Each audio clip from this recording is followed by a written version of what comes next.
With its strange appearance like a red pineapple growing on the ocean floor, the sea pineapple not only captivates the eye, but is also hailed as a flavor bomb, with a uniquely salty, briny taste unlike any other seafood. But how are tens of thousands of tons of sea pineapple farmed and processed each year? The journey from bizarre sea creature to a luxurious dining delicacy begins at coastal farms, where sea pineapples are bred in tanks before being suspended in the deep sea. They grow naturally for nearly 2 years before being harvested and brought to processing plants, where these living pineapples are carefully handled and canned on modern production lines. Today, join Agriculture Insight as we explore this unique delicacy and uncover what makes the sea pineapple an acquired taste and a culinary icon for the few. All will be revealed in this video.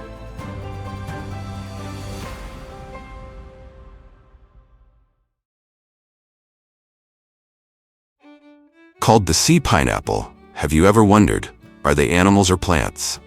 Despite resembling a red pineapple growing on the ocean floor, the sea pineapple is actually a marine animal belonging to the class Acidiaceae, also known as a sea squirt, a primitive creature distantly related to fish and even humans, thanks to possessing a notochord during its larval stage.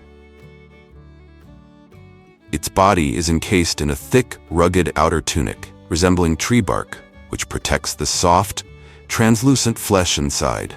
It has 2 siphons, one for drawing water in and the other for expelling it, used for both feeding and breathing. The edible part is the fleshy tissue surrounding these siphons, pale pink-orange in color, slightly chewy in texture, and retaining the ocean's intense salinity. Sea pineapple is often enjoyed raw as sashimi in Korea and Japan, or pickled to pair with alcohol. Though not widely known around the globe, it is a highly prized delicacy in Northeast Asia. South Korea leads the world in production with 10,000 tons annually, followed by Japan, mainly from its cold northern waters. From there, the sea pineapple generates a value chain worth hundreds of millions of USD each year, driven by aquaculture, exports, and the high-end culinary industry.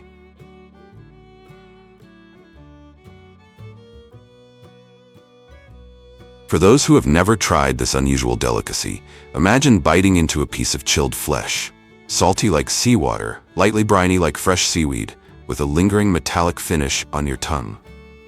Beneath that challenging taste lies a wealth of easily digestible protein, vitamin B12, and most notably, the mineral vanadium, making the sea pineapple not only an exotic treat, but also a potential superfood from the ocean.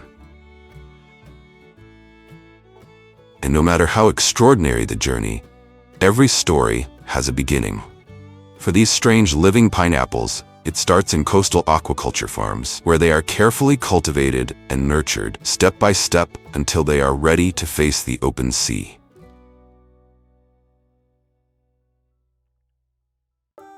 The first step may seem simple, but it plays a crucial role in the entire farming cycle: broodstock selection. Sea pineapples chosen for breeding must be large in size, have a well-proportioned shape, a vibrant red color, and an intact outer shell.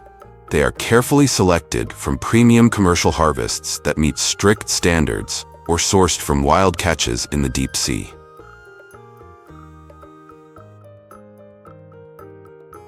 Once the selection process is complete, the parent sea pineapples are placed in tanks filled with cleansine seawater, maintained at an ideal temperature of 13 to 15 degrees Celsius, with continuous aeration to ensure optimal dissolved oxygen levels. In this ideal environment, the sea pineapples naturally release sperm and eggs directly into the seawater. Once fertilized, the eggs remain suspended in the tank and develop rapidly. Within just 24 to 48 hours, they hatch into tiny, free-swimming larvae. This is an extremely fragile stage. Survival rates depend heavily on water quality, stable temperature, and the cleanliness of the tank. For this reason, farmers often install biofiltration systems and continuously monitor environmental parameters to ensure a high hatching rate and strong vitality for the larvae. When the larvae begin to move, water from the hatching tanks is transferred to secondary rearing tanks equipped with ropes, plastic mesh, or rough polymer plates. The water containing the larvae passes through a fine mesh to filter out debris before being released directly into the substrate tanks. Here, the larvae instinctively seek out hard surfaces to attach to, a natural behavior. Once attached, they rapidly transform their body structure, losing their tail and notochord, and developing the rough outer tunic characteristic of the species. This marks their transition to a sessile lifestyle, beginning their growth into mature sea pineapples.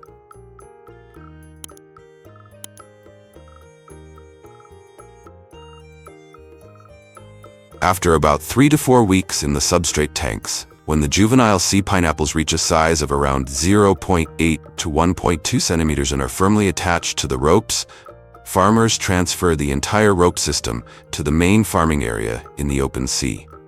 These rafts are usually located in clean waters at depths of 5 to 20 meters, with stable temperatures between 10 and 18 degrees Celsius, and gentle currents to ensure a rich supply of plankton. Sea pineapples require no feeding, as they grow by filtering natural food particles from the seawater. Throughout the process, farmers periodically inspect the ropes, clean off mussels, seaweed, and parasites, and monitor the health of each cluster. After about 18 to 24 months on the cold seabed, mature sea pineapples reach a size of 10 to 15 centimeters and an average weight of 200 to 300 grams each, ready for harvest.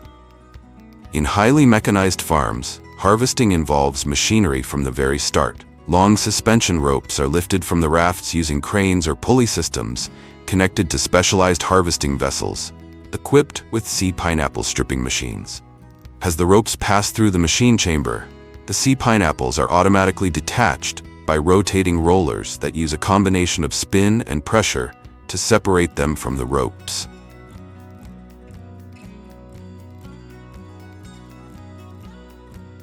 Once detached, all the sea pineapples are collected into large plastic containers and transported to shore.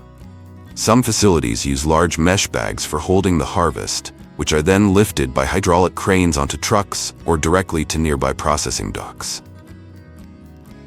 In the semi-manual harvesting method, each rope of sea pineapples can hold 100 to 150 mature individuals, with a total weight of up to 45 kilograms per rope. When it's time to harvest, fishermen use winches or manual pulling to lift the entire rope from the sea, securing it to the side of the boat or large floating buoys to minimize impacts that could damage the outer shell. Each trip can bring in dozens of ropes, which are then slowly towed back to shore, where processing facilities are ready to receive them. Though more labor-intensive than full mechanization, this method keeps the sea pineapples in their natural seawater environment until the very last moment, ensuring freshness and reducing biological stress before processing. At the coastal processing facility, stripping machines are operated to maximize productivity. Sea pineapples pass through a continuous system of rotating rollers, swiftly detaching from the ropes at a capacity of 200 to 300 kilograms per hour, several times higher than the manual method, which handles only about 30 to 40 kilograms per hour.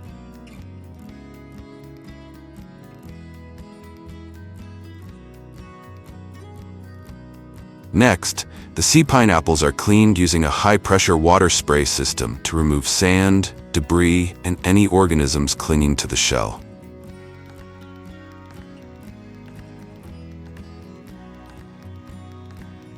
A portion is immediately processed on site, with workers extracting the translucent inner flesh, the most valuable part, for direct sale at seafood markets or to local restaurants. However, the majority of the harvest is loaded onto conveyor belts and transferred into specialized transport trucks.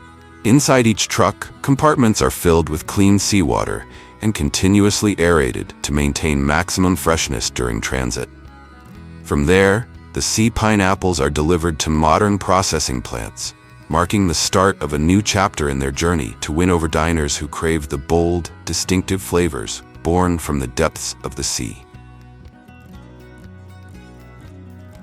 At the processing plant, specialized trucks carrying live sea pineapples are received directly at the raw material intake area.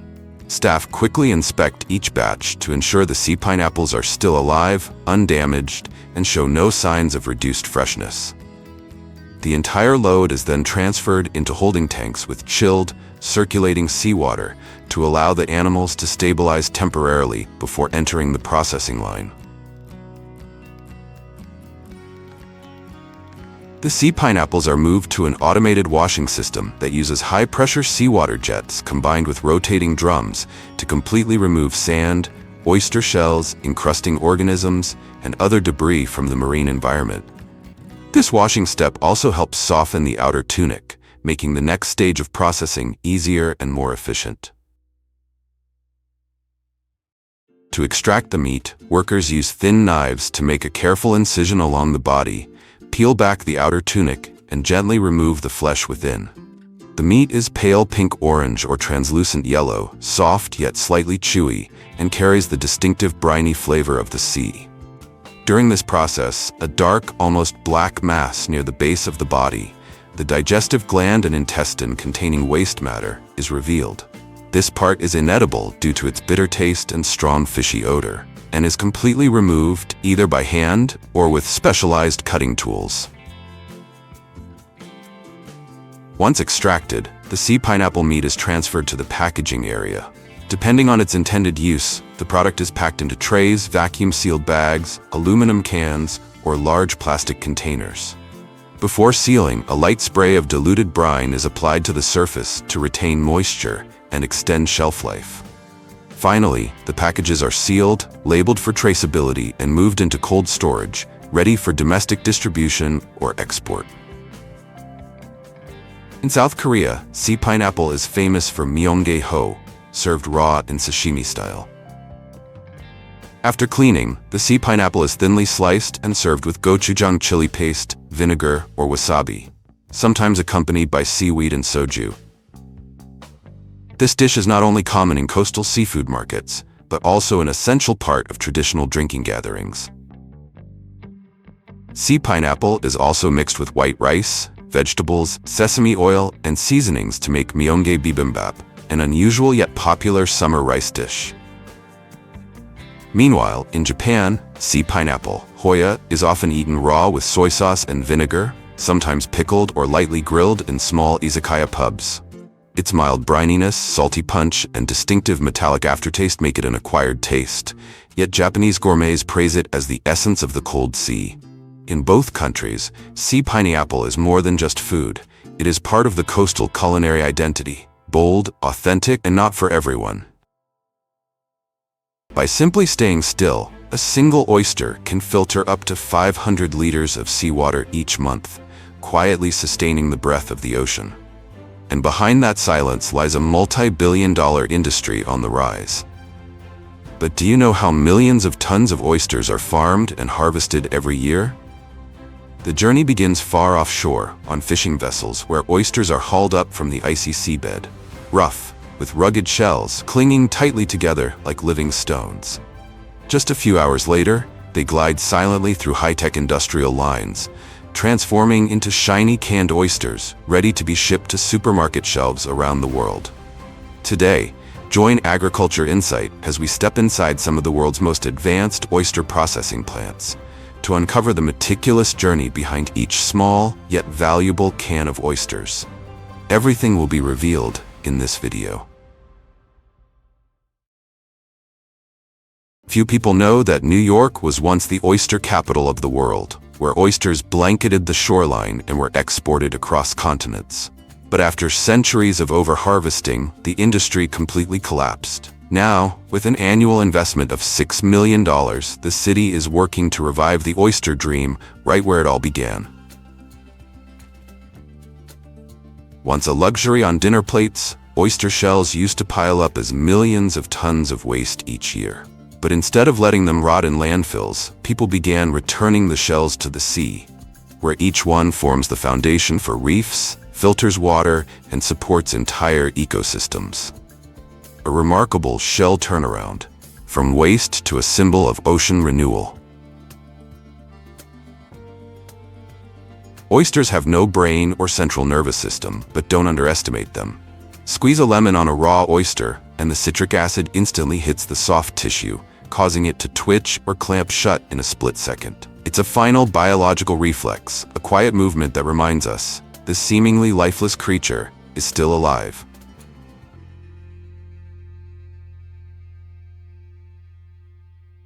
Before reaching dining tables or canning lines, oysters undergo a meticulous farming process that begins with the smallest details. To ensure a steady supply of seed and consistent quality, many farms now rely on artificial breeding instead of seasonal natural reproduction. Healthy broodstock oysters are carefully selected and raised in tanks with tightly controlled temperature and salinity, simulating year-round spawning conditions rather than being limited to the natural breeding season from June to August.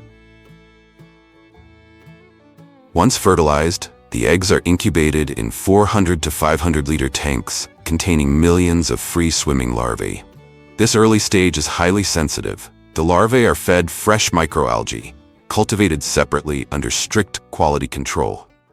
Throughout this process, the tank water must be continuously filtered and regularly tested to eliminate harmful bacteria, ensuring healthy, uniform larval development, the foundation for high-quality oysters in the final product. When the larvae reach the stage where they are ready to attach to a fixed surface, they are transferred to specialized setting tanks. Here, crushed oyster shells are spread on mesh or hard surfaces to provide a suitable substrate for attachment. The juvenile oysters secrete a natural adhesive to anchor themselves in place, marking the beginning of a rapid growth phase. After about 2 to 3 weeks, once the spat reach a size of 0.75 millimeters to 2 millimeters, they are screened to remove weak or underdeveloped individuals, keeping only those with uniform size. At this stage, the young oysters are strong enough to withstand natural marine conditions and are ready to be transferred to outdoor grow-out areas. When oysters reach a size of around 4 to 5 millimeters, they are transferred to the ocean environment for further growth. At this stage, farms typically use 2 main cultivation methods: suspended bag culture and bottom culture. In the suspended bag method, oysters are placed in specialized mesh bags attached to metal racks or hanging lines on the water's surface. These bags come in various mesh sizes, ranging from 0.5 to 2 inches, designed to protect the oysters from predators while allowing continuous water flow to deliver natural food like phytoplankton. As the oysters grow, they are moved into bags with larger mesh sizes to ensure adequate space for development. In bottom culture, oysters are released directly onto sandy or muddy seabeds. This method results in thicker shells and a richer flavor due to direct contact with the ocean floor. However, it requires a longer grow-out period and regular monitoring to prevent loss and minimize the impact of natural environmental changes. After about 12 to 24 months, depending on environmental conditions and oyster species, oysters reach market size, typically between 5 to 7 centimeters, and are ready for harvest. By this stage, they have developed strong shells, plump meat, and their distinct flavor profile. Oyster farming goes beyond simply providing a suitable environment. It also involves essential care techniques, such as flipping the mesh bags, conducting regular inspections, and adjusting stocking density. All of these factors play a crucial role in determining the final quality of the oysters delivered to consumers. Each early morning, as the sea remains calm, fishing boats head out, cutting through the waves. Along floating farms near the coast, farmers work busily to harvest oysters, mollusks that grow silently, clinging tightly to submerged structures in the salty water.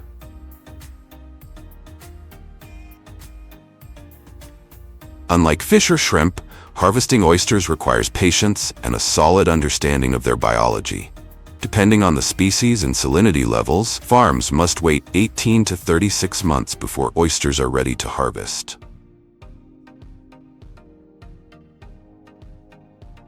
Harvesting methods vary by farming model. In the floating rack and bag system, oysters are grown in mesh bags suspended from frames with 50 to 100 oysters per bag. When harvest time arrives, workers use pulleys to lift the bags onto the boat, a quick and efficient process that preserves freshness. In bottom culture or wild harvesting, oysters are collected using dredging nets that scrape along the seafloor. While this method yields a high volume, it can easily mix in mud and damage shells if not handled carefully. Oysters are highly sensitive to temperature shock and physical impact, so every step from harvest to processing must be strictly controlled in terms of time, temperature, and humidity. Once brought ashore, oysters still retain seawater inside their shells, as if carrying the ocean with them, preserving their freshness to the last drop.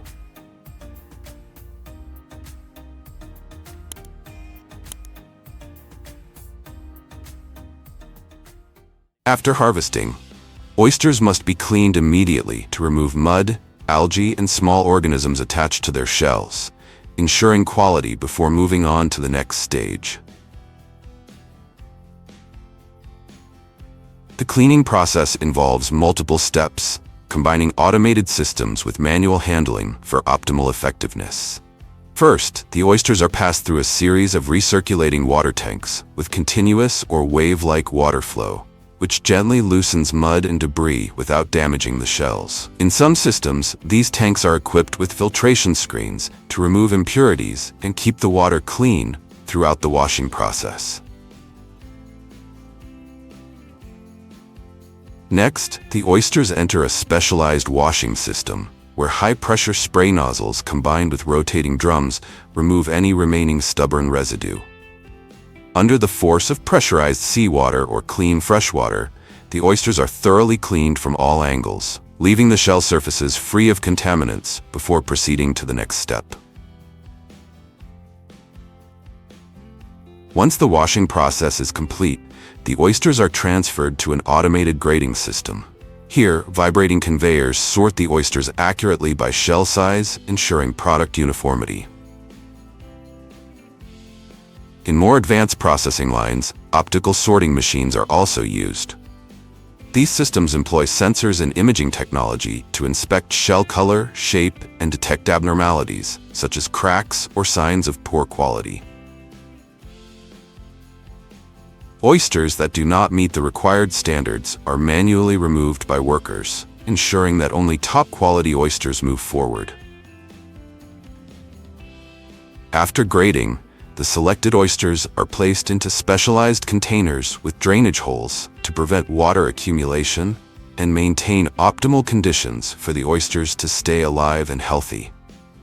Thanks to a modern cleaning and grading process that combines technology with manual handling, the oysters are not only clean, but also consistently high in quality before moving on to storage and transportation.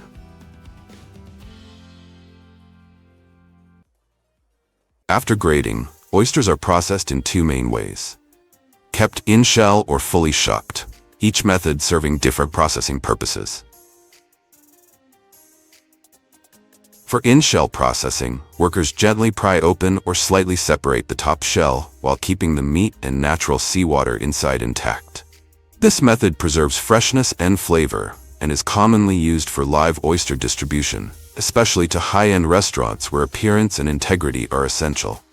After processing, the oysters are placed on ice trays to maintain freshness and keep them alive during transport. In contrast, full shell removal is used for further processed products such as fresh shucked meat, frozen oysters, or canned goods. Despite advances in technology, much of this process is still done by hand, as oyster shells are sharp, rough, and tricky to handle. Skilled workers can shuck up to 1,000 oysters per hour while keeping the meat perfectly intact. The oyster meat is then washed with high-pressure water to remove sand and shell fragments, and in some facilities, it is sanitized using ozone or diluted brine, extending shelf life without compromising texture or requiring chemical preservatives. Once the oysters have been thoroughly washed and sterilized, they are moved to a rapid cooling zone. In this area, workers spread ice over trays of oysters to instantly reduce the temperature, preserving freshness and preventing bacterial growth while awaiting packaging. This step is essential for stabilizing the meat quality before further processing or long-term storage. For canned products, workers carefully place batches of oysters into food-grade coated aluminum cans. Each can is precisely measured by quantity or weight, then transferred via conveyor to an automated sealing system. For canned products, workers place batches of oysters into food-grade coated aluminum cans.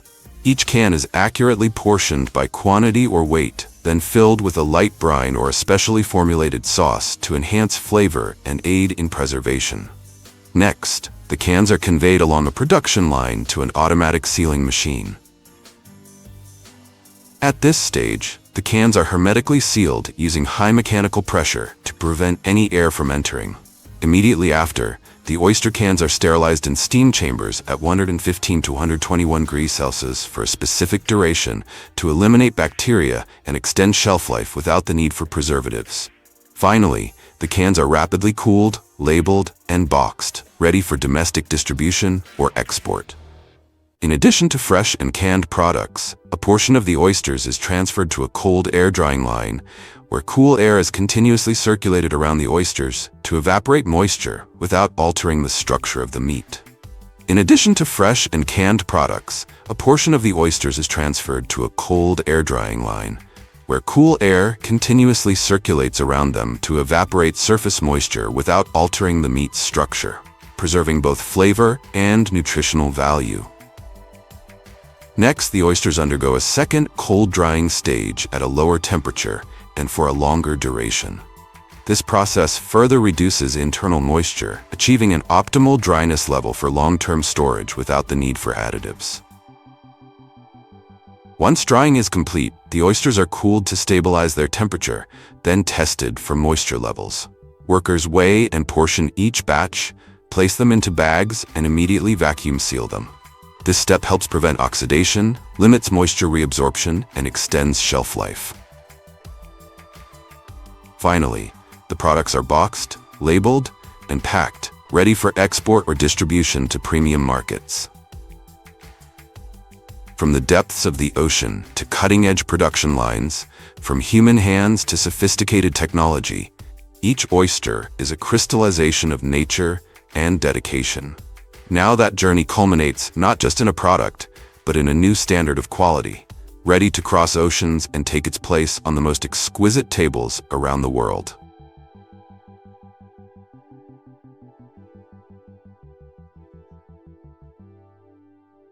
Did you know that American farmers produce over 2.5 billion pounds of lemons every year? Lemons aren't just about their refreshingly tangy flavor, they're also an excellent source of vitamin C, boosting your health and adding zest to dishes and drinks from all around the world. Join us as we dive into the fascinating journey of lemons, starting in the vast lemon orchards, where each fruit is carefully harvested by the skilled hands of hardworking farmers. From there, the lemons are transported to advanced processing facilities, where they are packed and transformed into convenient products ready to meet every need. Now let's step into the vibrant, zesty world of these radiant yellow lemons. Let's get started.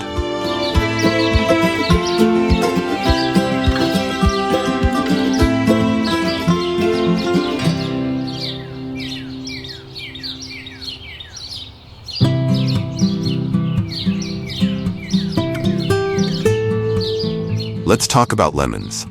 Did you know that these bright, tangy fruits belong to the species Citrus limon? Lemons have a vibrant yellow peel, a mildly sour taste, and a light, refreshing aroma.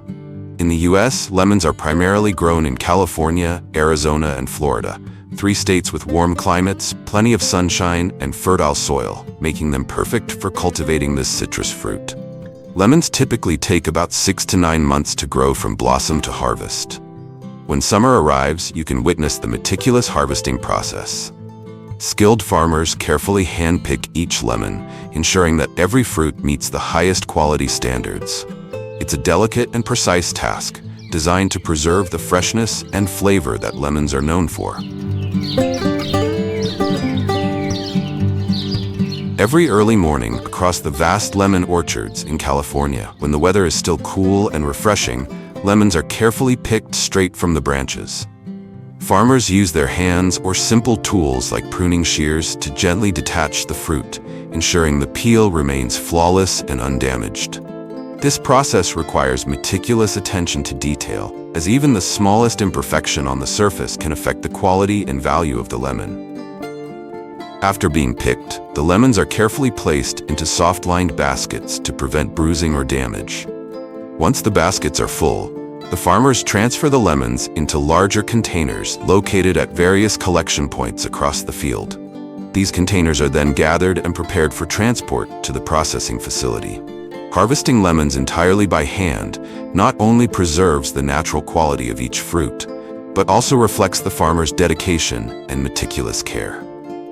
From the initial careful handling in the fields to the processing at the factory, every step is taken to ensure that each lemon retains its freshness and signature flavor by the time it reaches the hands of consumers.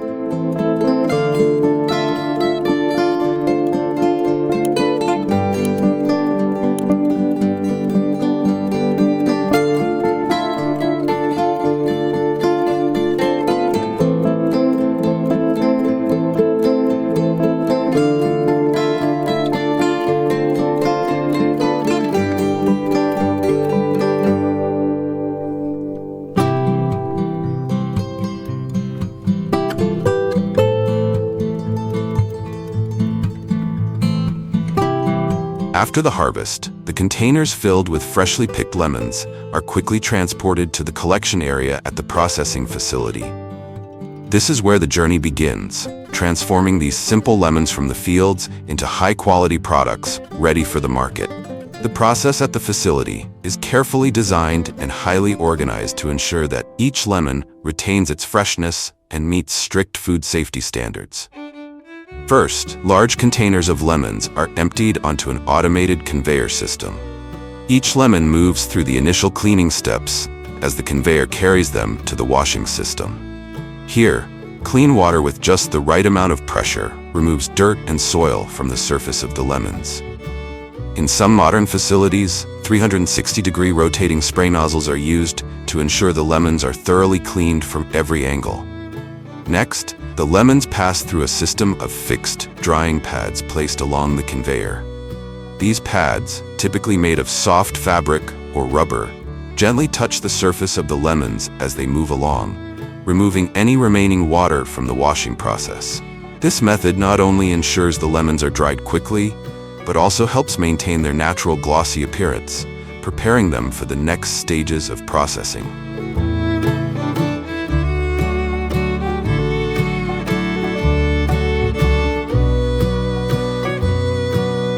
After being cleaned, the lemons are moved to the sorting area, where an automated system with advanced sensors takes over.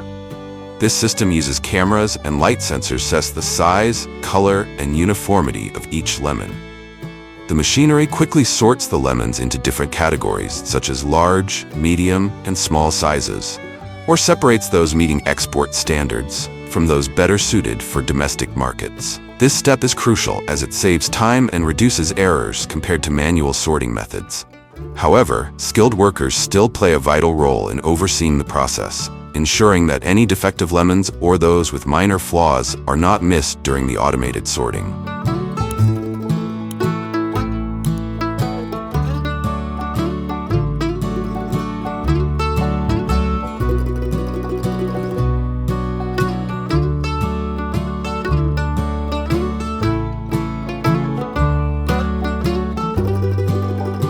After being sorted by machines, the lemons that meet quality standards go through a final inspection by skilled workers.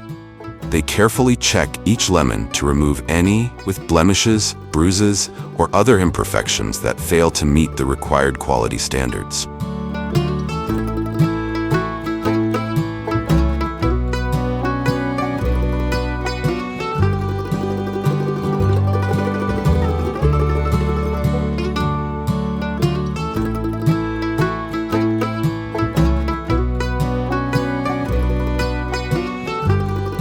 The lemons are then moved to the packaging area, where they are arranged into colorful mesh bags or sturdy cardboard boxes, depending on the requirements of each market. These packages are labeled with detailed product information, including the country of origin, weight, and relevant quality standards. In some modern facilities, the entire packaging and labeling process is fully automated, using advanced machinery to maximize speed and precision. This ensures that the lemons are packaged efficiently and consistently before being sent out to markets worldwide.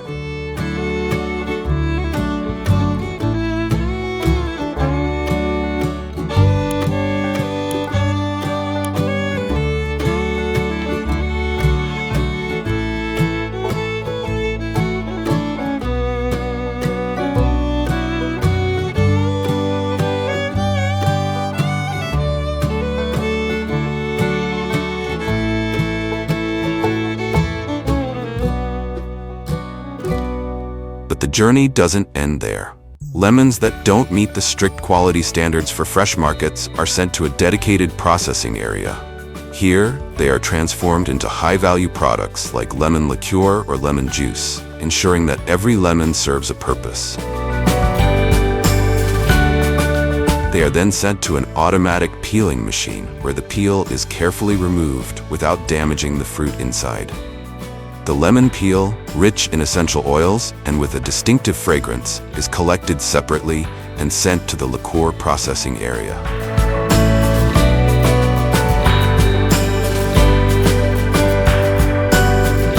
After being cleaned and finely chopped, the lemon peel is soaked in containers filled with pure alcohol, usually vodka or food-grade ethanol. This soaking process lasts between 20 and 40 days, allowing the essential oils from the peel to fully infuse into the alcohol. Once the infusion is complete, the mixture is filtered to remove any remaining peel, leaving behind a fragrant lemon-infused liquor. This liquor is then mixed with other ingredients according to a special recipe to create a finished lemon liqueur, such as the famous limoncello. The liqueur is then sent to the bottling area, where automated production lines ensure each bottle is filled with precision and securely sealed. Finally, the lemon liqueur bottles are labeled with detailed product information and packed into boxes, ready for shipment. The liqueur is then sent to the bottling area, where automated production lines ensure each bottle is filled with precision and securely sealed. Finally, the lemon liqueur bottles are labeled with detailed product information and packed into boxes, ready for shipment.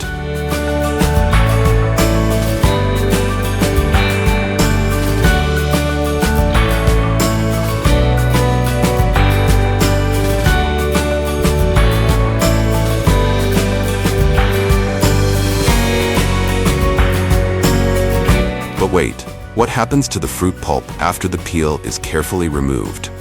Of course, it's sent to the juicing area. Here, powerful juicing machines extract every drop of juice from the pulp. The extracted juice is then filtered through a membrane system to remove seeds and pulp residue. This raw juice is pasteurized at low temperatures to preserve its fresh flavor and natural nutrients. The final product is pure lemon juice, which is sent to an automatic bottling line. Each bottle is filled, sealed, and labeled before being packed into large boxes, ready to be transported to the market.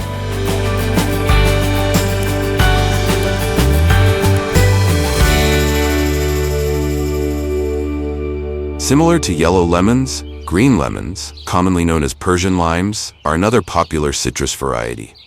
They have smooth, bright green skin, are seedless, and boast a bold, refreshing tartness. This versatile fruit is an essential ingredient in cooking, beverage mixing, and countless recipes worldwide. However, to bring high-quality green lemons to consumers, these fruits must undergo a meticulous journey from the fields to the processing facility. The harvesting of green lemons is done carefully to ensure the highest quality. When the fruit reaches the right level of ripeness, large enough but still maintaining its distinctive green color, farmers begin the picking process. From there, the lemons are quickly transported to the processing facility to begin the next stage of treatment. The process from harvesting to processing at the facility not only ensures quality, but also preserves the fresh, vibrant taste of each lemon.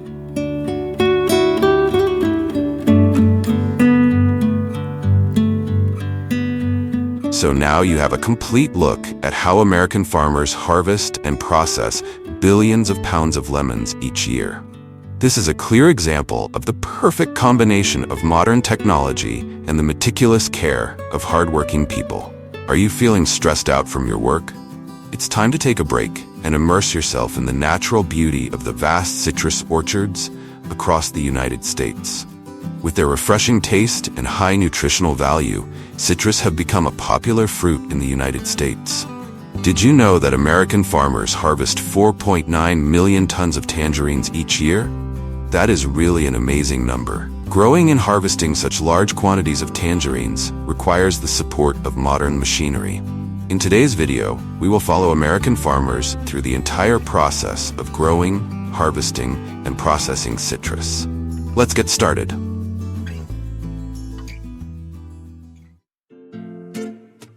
California and Florida are the heartlands of American citrus farming, with climates that perfectly match the needs of these trees. Grafting is a popular method of propagating citrus trees, allowing farmers to produce trees that produce fruit faster and maintain desirable characteristics. In this process, a scion is attached to the rootstock of a young tree. The rootstock is chosen for its disease resistance and adaptability to soil conditions, while the scion determines the type of citrus fruit produced.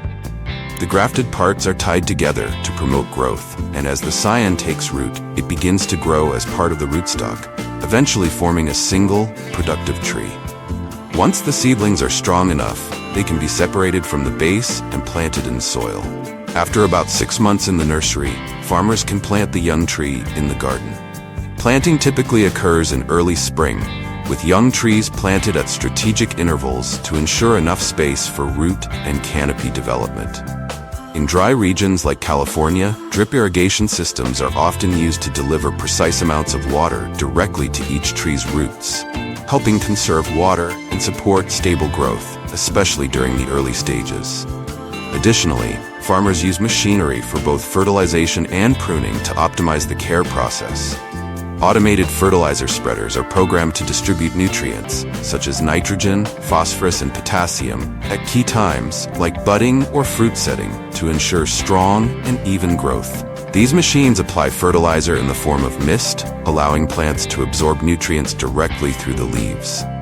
Pruning is also done with machinery, particularly in large citrus orchards. Automatic pruning machines help remove weak or dead branches, allowing the trees to receive adequate sunlight and airflow, reducing disease risk. This method not only saves time, but also provides farmers with high precision, ensuring each tree has the ideal shape for growth.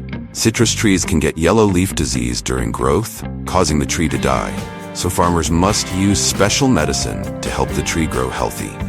After 2 to 3 years, citrus trees reach maturity and start to bear fruit.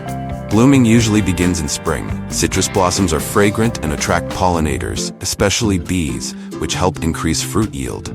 These flowers bloom for a few days, during which they are pollinated to produce fruit. Although citrus flowers can self-pollinate, bees play a crucial role in enhancing pollination efficiency, helping the orchards achieve higher yields and better fruit quality.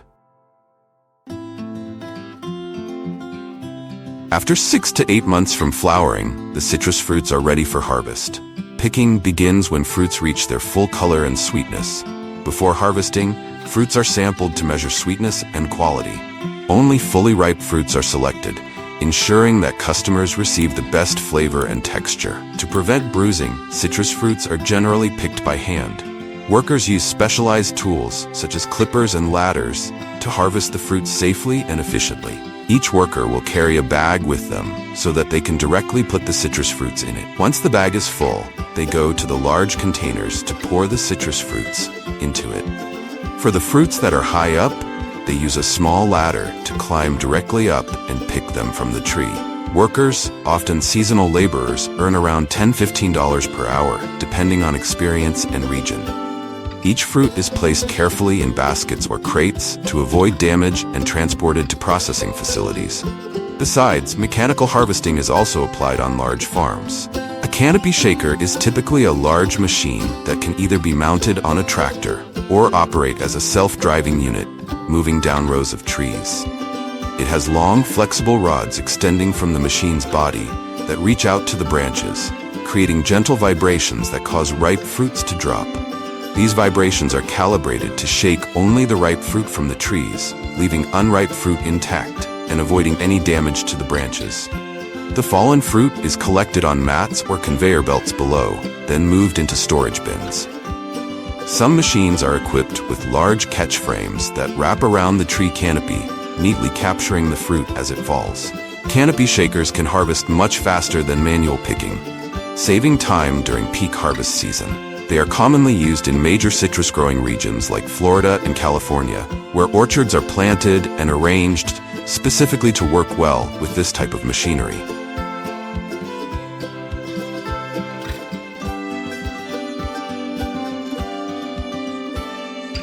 Each of these machines costs hundreds of thousands of dollars, but for large farms, the money is well worth it to improve harvesting efficiency.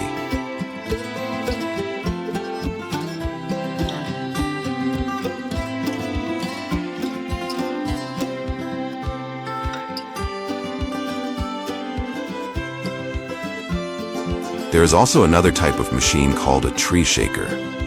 The machine has a long rod. When shaking the tree, the citrus fruits fall down and the farmer can pick them up on the ground.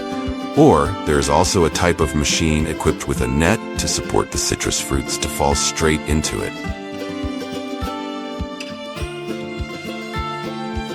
In some streets where citrus trees are planted, they also use this machine to harvest the fruit.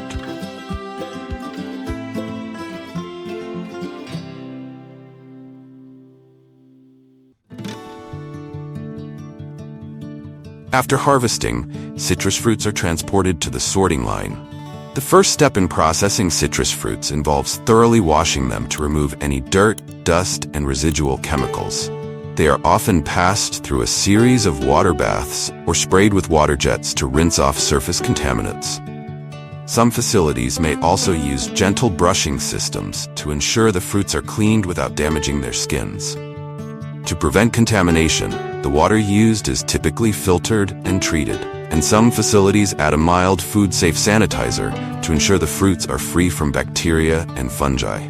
After washing, citrus fruits move on to a sorting and grading stage. Here, they go through optical sorting machines equipped with advanced sensors and cameras that analyze each fruit's size, color, and surface quality. The machine can detect minor blemishes, discoloration, and other imperfections, sorting the fruits into categories based on appearance. Fruits that don't meet quality standards are often redirected for juice production, ensuring that only the highest quality fruits continue to the fresh market. Size sorting. Fruits are measured for uniformity, often using grids or rotating drums with size-specific holes to separate different fruit sizes. Color and blemish detection. Optical sensors identify the exact color and check for any discoloration, which may indicate overripeness or bruising. Surface flaws are also detected, ensuring only visually appealing fruits make it to the packing stage. Once sorted, the fruits are ready for packing. High-quality citrus fruits are packed into boxes that are lined with protective padding to prevent bruising during transportation. Each box is carefully filled to avoid any excess pressure on the fruits at the bottom, and often, fruits are individually separated with dividers or cushioned layers to maintain their quality. After packing, each box is labeled with essential information that helps maintain quality control and traceability. Labels typically include origin, harvest date, storage instructions. Next, we go to the orange juice factory. At a citrus juice processing facility, the freshly harvested oranges, mandarins, or other citrus fruits first undergo a thorough washing to remove any dirt, pesticide residues, and other contaminants. Once cleaned, the fruits are sorted for quality, with only the ripest and undamaged fruits moving forward in the juicing process. The citrus fruits are then fed into industrial juicing machines, where the juice is extracted by separating the pulp, seeds, and peels. After extraction, the juice is filtered to ensure a smooth consistency and remove any remaining solids. The filtered juice is then pasteurized at a controlled temperature to kill harmful bacteria while retaining flavor and nutrients. Quality control checks are performed on each batch to test for taste, acidity, and safety, ensuring a high-quality product. Finally, the juice is bottled in a sterile environment, labeled with nutritional information and production details, and prepared for storage and shipping, ready to reach consumers in fresh, top-quality condition. We've now explored the entire journey of citrus fruits, from sunlit orchards to the final glass of refreshing juice. Every step, from careful soil preparation to meticulous harvesting and processing, requires skill, effort, and technology. So next time you sip your orange juice, remember the dedication of farmers and workers who bring these fruits to your table. Thank you for joining us. Don't forget to like, comment, and subscribe for more agricultural insights. See you in the next video.